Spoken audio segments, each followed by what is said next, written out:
17 people dead after the devastating floods in South Carolina. 2 more people were pulled from the Congaree River in Columbia today. Now rivers are rising and fragile dams are barely holding together. Robert Kittle is in Columbia tonight to show you the concern there. Robert. Tom, this is the Beaver Dam in northeastern Richland County. This is the one that state officials have been saying for several days could fail at any time. And this morning, they said that failure was imminent, and the people who live in this neighborhood were told to evacuate. It's what the people who live near Beaver Dam had worried about all week.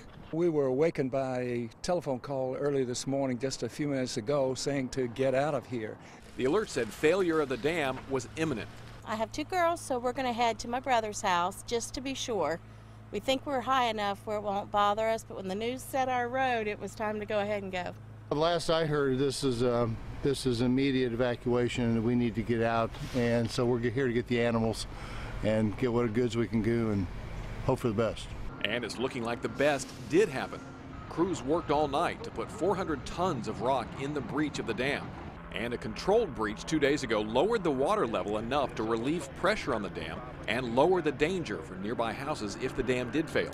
While things did deteriorate overnight, I believe that now with the rock that has been put in, the dam is stabilized.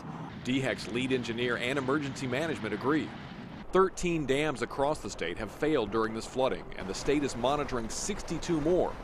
We were looking into DHEC's regulation and monitoring of dams before this flooding, and found that 72% of the dams in the Midlands and Lowcountry do not have emergency action plans for who to call and what to do when there are problems. One dam failure is too many, but in a situation like this, we are extremely grateful for where we are today. What I will tell you is this is a 1,000-year flood, and we have thousands of dams in this state. And 62 we are watching, and 13 of those thousands have failed. So I think the analysis of this can be done after.